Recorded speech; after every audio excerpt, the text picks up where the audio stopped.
के अंतर्गत पढ़ेंगे वर्ण क्या होता है, कितने प्रकार होते हैं, वर्णों का उच्चारण स्थल कौन कौन सा होता है, इससे संबंधित इस वर्ण विचार के अंतर्गत पढ़ेंगे। सबसे पहले वर्ण क्या होता है, इसकी परिभाषा लिखो।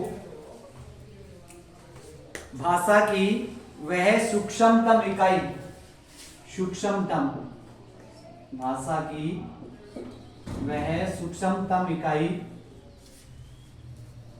जिसे टुकड़ों में विभक्त नहीं किया जा सके। भाषा की वह सूक्ष्मतम इकाई जिसे टुकड़ों में विभक्त नहीं किया जा सके, जिसे टुकड़ों में विभक्त नहीं किया जा सके, वर्ण कहलाते हैं, वर्ण कहलाते हैं, वर्ण कहलाते हैं। लिख लिया? इससे आगे देखो, वर्णों के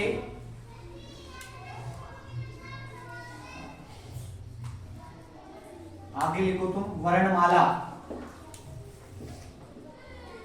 वर्णमाला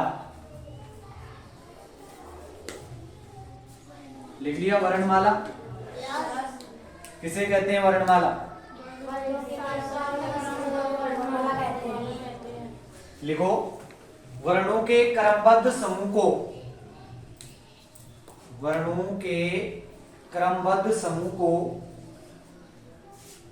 वर्णों के क्रमबद्ध समूह को वर्णमाला कहते हैं। वर्णों के क्रमबद्ध, क्रमबद्ध लिख लेना सही से।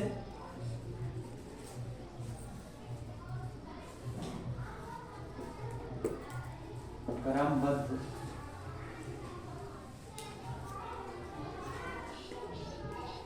वर्णों के क्रमबद्ध समूह को वर्णमाला कहते हैं। इसके आगे लिखो, संस्कृत भाषा में, संस्कृत भाषा में, संस्कृत भाषा में मुख्यतः 48 वर्ण होते हैं। संस्कृत भाषा में मुख्यतः 48 वर्ण होते हैं। संस्कृत भाषा में मुख्यतः 48 वर्ण होते हैं। लिख लिया? इन 48 वर्णों को भी हम 3 भागों में डिवाइड करते हैं।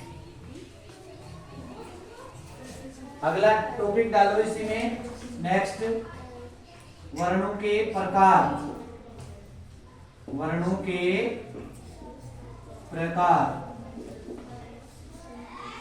वर्णों के प्रकार।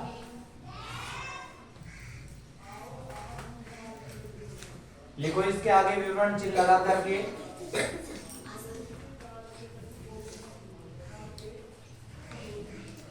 वर्णों को 3 भागों में बांटा जा सकता है। वर्णों को 3 भागों में बांटा जा सकता है। वर्णों को 3 भागों में बांटा जा सकता है। सबसे पहले 1 नंबर पे स्वर वर्ण। स्वर, इनको संस्कृत में अच वर्ण भी कहते हैं, स्वर वर्ण या अच वर्ण।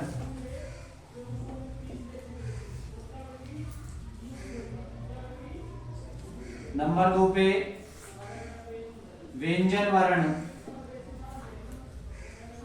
व्यंजन वर्ण को हल वर्ण भी कहते हैं, व्यंजन या हल वर्ण।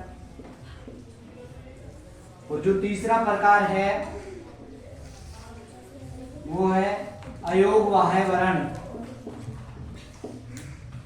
अयोगवाह्य वर्ण। उतारो इनको तीनों को। वर्णों को 3 भागों में बांटा जा सकता है, स्वर वर्ण या फिर अच वर्ण। व्यंजन वर्ण जिन्हें संस्कृत में हल वर्ण के नाम से जाना जाता है, और अयोगवाह वर्ण। उतार लिया। अब इसके बाद में हम देखेंगे स्वर वर्ण, स्वर या अच वर्ण।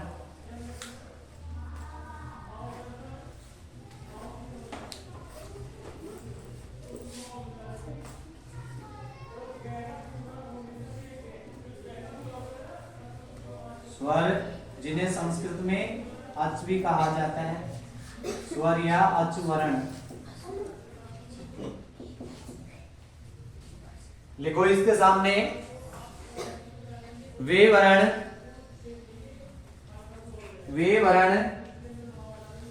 जिनका उच्चारण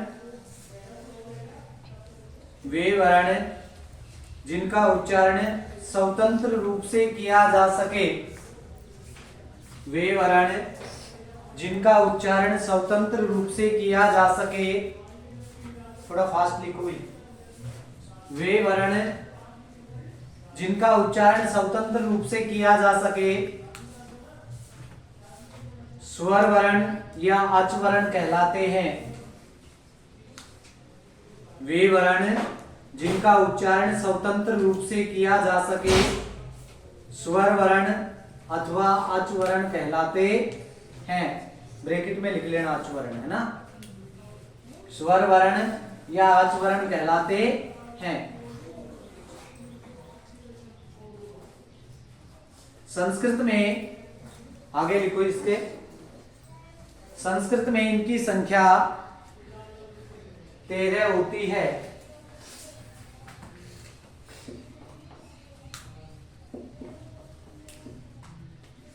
संस्कृत में इनकी संख्या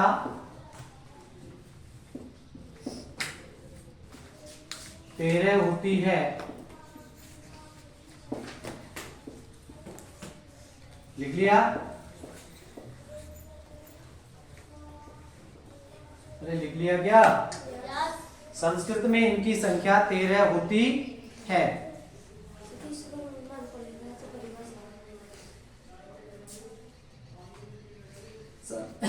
संस्कृत में इनकी संख्या 13 होती है। कौन कौन सी होती है वो भी लिख लो। ए कोमा लगाते जाना, आ, ई, बड़ी ई, ऊ, बड़ा ऊ, रीरिसी। रीरिसी भी 2 होते हैं संस्कृत में, एक बड़ा रीरिसी और हो जाएगा। ल, ए, आई, ओ, आउ।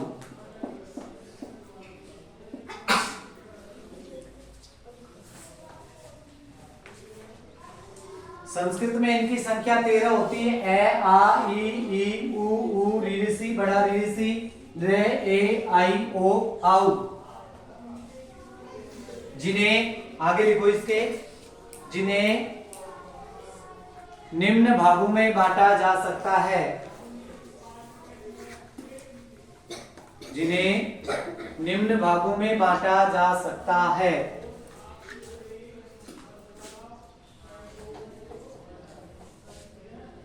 जिन्हें निम्न भागों में बांटा जा सकता है। 1 नंबर पे लिखो ह्रस्व स्वर वर्ण। ह्रस्व स्वर वर्ण। ह्रस्व स्वर वर्ण होते हैं, इन्हें मूल स्वर के नाम से भी जानते हैं। ह्रस्व स्वर वर्ण या मूल स्वर वर्ण या फिर लघु स्वर वर्ण भी कह सकते हैं। लिखो इसके सामने,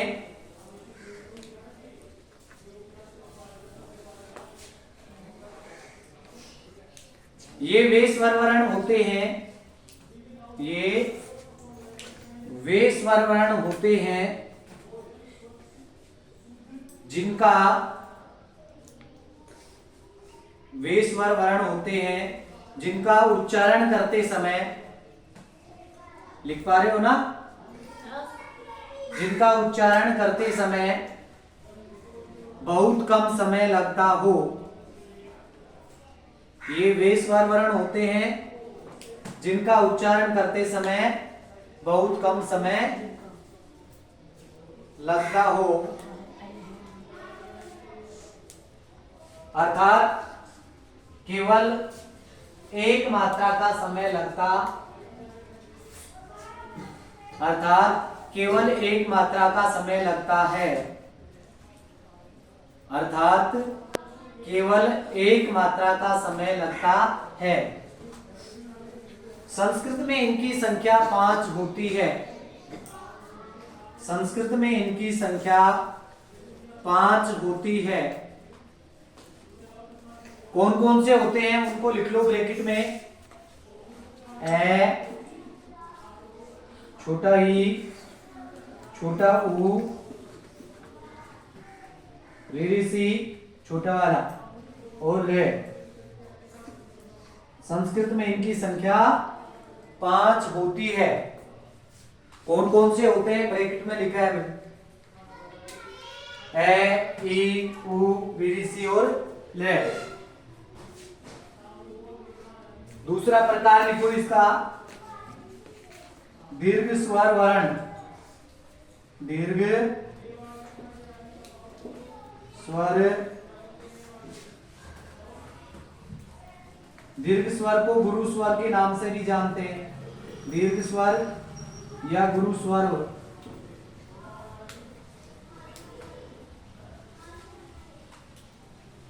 दीर्घ स्वर या गुरु स्वर। वे स्वर वर्ण, वे स्वर वर्ण जिनका उच्चारण करते समय, वे स्वर वर्ण जिनका उच्चारण करते समय, वे स्वर वर्ण जिनका उच्चारण करते समय अपेक्षाकृत, जिनका उच्चारण करते समय अपेक्षाकृत, अपेक्षाकृत को सही लिखना, अपेक्षाकृत,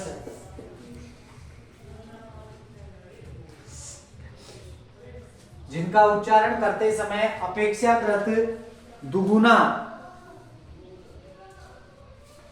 जिनका उच्चारण करते समय अपेक्षाकृत दुगुना समय लगता है, दुगुना समय लगता है, अपेक्षाकृत दुगुना समय लगता है। जिस प्रकार से ह्रस्व स्वर वर्ण के अंदर एक मात्रा का समय लगता है और इसमें 2 गुना समय, अर्थात 2 मात्राओं का समय लगता है, अर्थात 2 मात्राओं का समय लगता है। संस्कृत में इनकी संख्या 8 होती है। संस्कृत में इनकी संख्या 8 होती है। संस्कृत में इनकी संख्या 8 होती है। कौन कौन से होते हैं 8? एक बार लिख लो, एक बार इधर देखो। अभी मैंने टोटल 13 स्वर लिखे थे। ये जो 13 स्वर हैं इनमें से हमने 5 स्वर ह्रस्व स्वर में या मूल स्वर में काउंट कर लिए। बाकी के जितने बच गए यानी 8 स्वर बच गए वो दीर्घ स्वर होंगे। कौन कौन से रह गए? इसमें रह गया आ। कौन सा रह गया? आ। इसके बाद में बड़ी, बोलते रहो, दिख रहा है ना तुम्हें बोर्ड पे। उसके बाद में बड़ाऊ, उसके बाद में बड़ा ऋषि, उसके बाद में ए, उसके बाद में आई, उसके बाद में ओ और उसके बाद में आओ। ठीक है। दीर्घ स्वर वर्ण जिनकी संख्या 8 होती है, आ, बड़ा ई, बड़ा ऊ, बड़ा ऋषि, ए, आई, ओ, औ। कितने हो गए? 8। ठीक है। अब हम इसका तीसरा प्रकार पढ़ेंगे, प्लुत स्वर वर्ण। तीसरा प्रकार क्या है? प्लुत स्वर वर्ण। प्लुत स्वर वर्ण। देखो एक बार, मैंने आपको बताया कि संस्कृत भाषा में इनकी संख्या 13 होती है, स्वर वर्णों की। अभी 13 स्वर तो हमने यहां पे लिख लिए और वो 2 प्रकारों में आ गए। अभी तीसरा प्रकार हो रहा है। जो तीसरा प्रकार होता है, इस प्रकार यानी जो प्लुत स्वर है, इनका प्रयोग संस्कृत के जो प्राचीन ग्रंथ होते हैं, जैसे रामायण है, महाभारत है, गीता है, इनके अंदर इनका प्रयोग किया जाता है। किसी को दूर से बुलाने के लिए या पुकारने के लिए भी प्लुत स्वर वर्णों का प्रयोग किया जाता है। ठीक है, लिखो। वे स्वर वर्ण, वे स्वर वर्ण जिनका उच्चारण करते समय, वे स्वर वर्ण जिनका उच्चारण करते समय तिगुना अर्थात 3 गुना, जिनका उच्चारण करते समय तिगुना। अब 3 गुना में तो बड़ी ई की मात्रा आती है, लेकिन तिगुना लिखेंगे तो छोटे ई की मात्रा होगी, तिगुना। जिनका उच्चारण करते समय तिगुना समय लगता हो, तिगुना समय लगता हो, लगता है, लगता हो नहीं लिखोगे, लगता है, तिगुना समय लगता है। अर्थात 3 मात्राओं का समय लगता है, अर्थात 3 मात्राओं का समय लगता है। लिख लिया यहां पर, 3 मात्राओं का समय लगता है। प्लुत स्वर वर्णों का प्रयोग, प्लुत स्वर वर्णों का प्रयोग संस्कृत के प्राचीन ग्रंथों,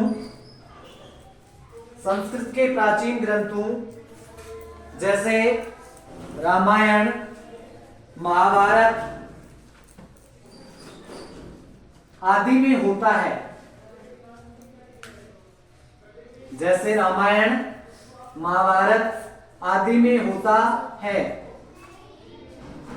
इसके आगे लिखो, किसी को दूर से बुलाने या पुकारने के लिए, किसी को दूर से बुलाने या पुकारने पर भी प्लुत स्वरों का प्रयोग किया जाता है। दूर से बुलाने या पुकारने पर भी प्लुत स्वर वर्णों का प्रयोग किया जाता है। इनको 3 के संकेत चिन्ह की तरह, ये देखो, इनको 3 के संकेत चिन्ह की तरह प्रदर्शित किया जाता है। 3 के संकेत चिन्ह की तरह प्रदर्शित, प्रदर्शित को देख लो कैसे लिखोगे, प्रदर्शित, प्रदर्शित किया जाता है। जैसे जैसे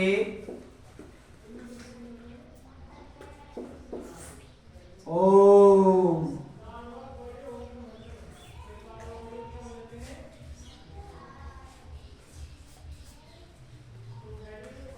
यानी जब भी हम इसका उच्चारण करेंगे तो यहाँ पे जो ये प्लुत स्वर है, 3 का जो संकेत दे रहा है ना, ये कौन सा स्वर है? प्लुत स्वर है। तो इसको लगभग हम 3 गुने टाइम में बोलेंगे। ओम,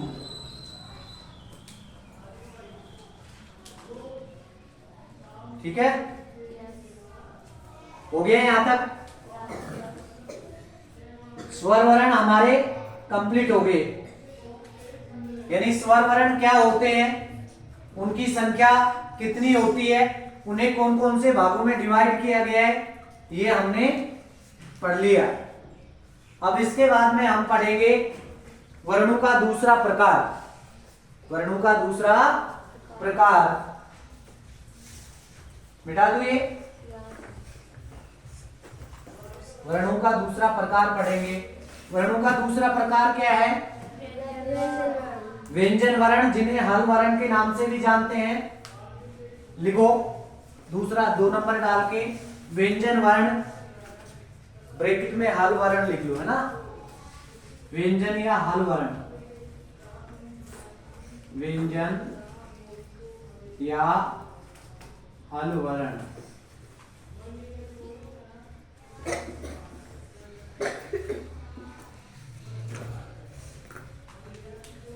इसके साथ आगे से लिखो व्यंजन या हल वर्ण।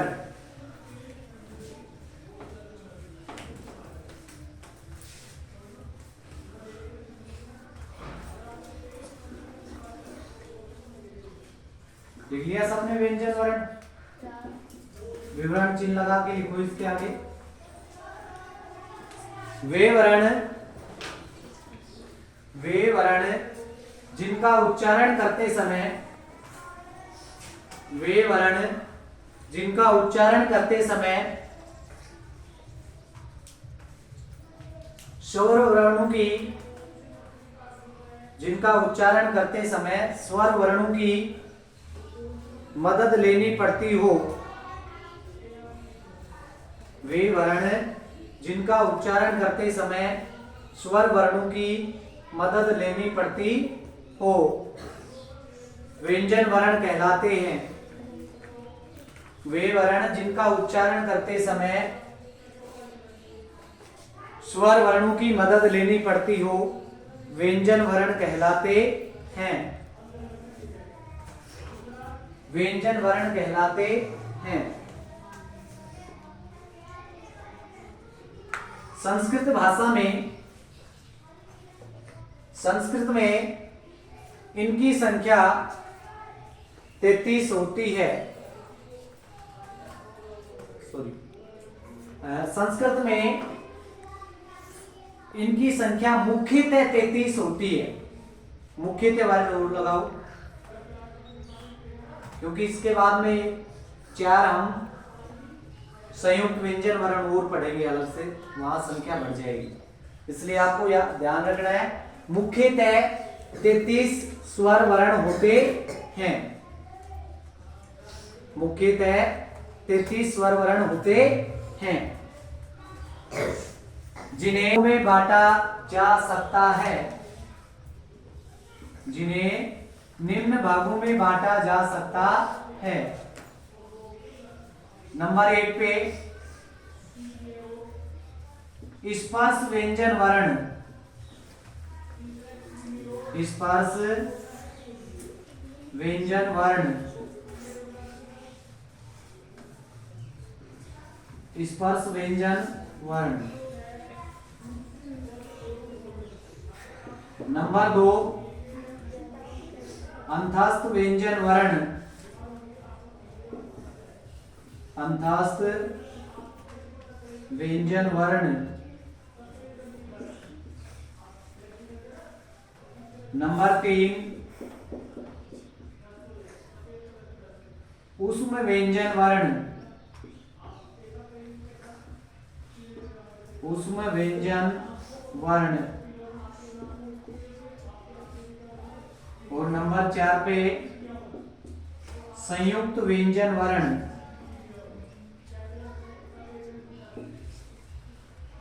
संयुक्त व्यंजन वर्ण, संयुक्त व्यंजन वर्ण। व्यंजन वर्णों को 4 भागों में बांट सकते हैं: स्पर्श व्यंजन वर्ण, अंतस्थ व्यंजन वर्ण, ऊष्म व्यंजन वर्ण और संयुक्त व्यंजन वर्ण। बस